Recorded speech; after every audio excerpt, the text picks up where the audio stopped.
Le cinéma est l'art de composer et de réaliser des films. Pour faire un film, il faut des acteurs, un réalisateur, un scénariste. Il faut aussi souvent des décors, des costumes et du maquillage. Un cinéma est aussi l'endroit où l'on va voir des films.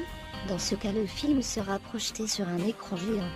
On attribue souvent aux frères Lumière l'invention du cinéma en 1895, avec leur cinématographe.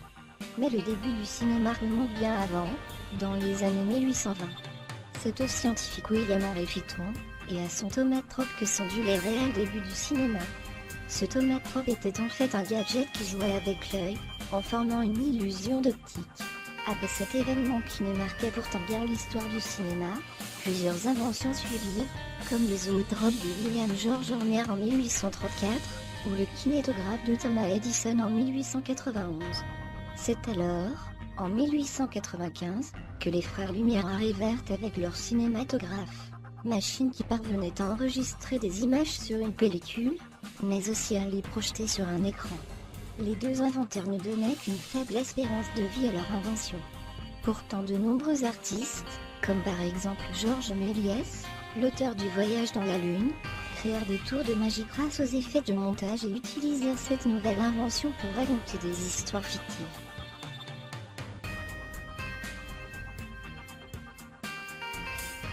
Ainsi, des séances de cinéma furent créées pour que les gens puissent admirer les images en mouvement. Le cinéma, depuis ses débuts, était accompagné de musique improvisée en direct par un pianiste ou un organiste. Mais le cinéma reste muet, et le jeu des acteurs s'apparentait plus au mime qu'à la comédie. Dès les premières années, on s'efforça avec plus ou moins de succès de sonoriser les films projetés en salle par des disques de musique et de chansons synchronisées, de manière approximative avec le déroulement du film. Un autre problème était que le son diffusé par les pavillons des phonographes était beaucoup trop faible pour de grandes salles de spectacle. Deux innovations techniques étaient nécessaires pour que le cinéma parlant puisse passer à l'exploitation commerciale. Le haut-parleur breveté en 1924 fut mis au point dans les années suivantes, la bande-son optique, elle aussi mise au point à la fin des années 1920.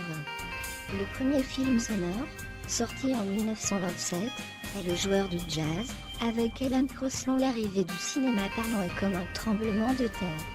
En 1929, 20 salles sonorisées sont recensées en France. Elles passent à 1000 en 1931 et 4250 en 1937. Mais le vrai tournant est l'année 1929, toutes les salles s'équipent, car le public veut du cinéma parlant. Les scènes mimées cèdent la place au dialogue, les acteurs sont désormais des comédiens. Le spectacle n'est plus le même. Dès le début, le cinéma a connu des films coloriés, puis tournés en couleur par divers procédés, mais le premier vrai film long-métrage en couleur est Becky Charpent, 1935, de Rouban, Mamoulian. Le film n'eut pas le succès escompté, car les couleurs ne paraissaient pas assez naturelles. C'est le dessin animé de Walt Disney Blanche-Neige et les 7 nains en 1937 qui va convaincre le public, suivi des autres grands succès du Technicolor, Désormais au point, Une étoile est née, 1937, Les aventures de Robin des Bois, 1938, Le magicien d'Oz, 1939, Autant en emporte le vent, 1939, Fantasia, 1940, tous de grands spectacles, encore diffusés de nos jours. Cependant, le cinéma en noir et blanc continue sa carrière, avec de très grands films, et la couleur ne s'impose finalement qu'au cours des années 1960.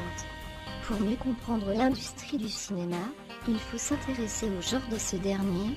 En voici les principaux: la comédie, qui a pour but de faire rire; le drame, qui a recours à des scènes tristes ou tragiques sur, la plupart du temps, assez sérieux; le film d'animation, faisant intervenir des personnages dessinés à l'écran, pour un public en général assez jeune; le film d'horreur, dont le but est de faire peur, de susciter l'angoisse ou même de dégoûter les spectateurs; le film érotique, basé sur l'érotisme, et pouvant faire intervenir des personnages nus.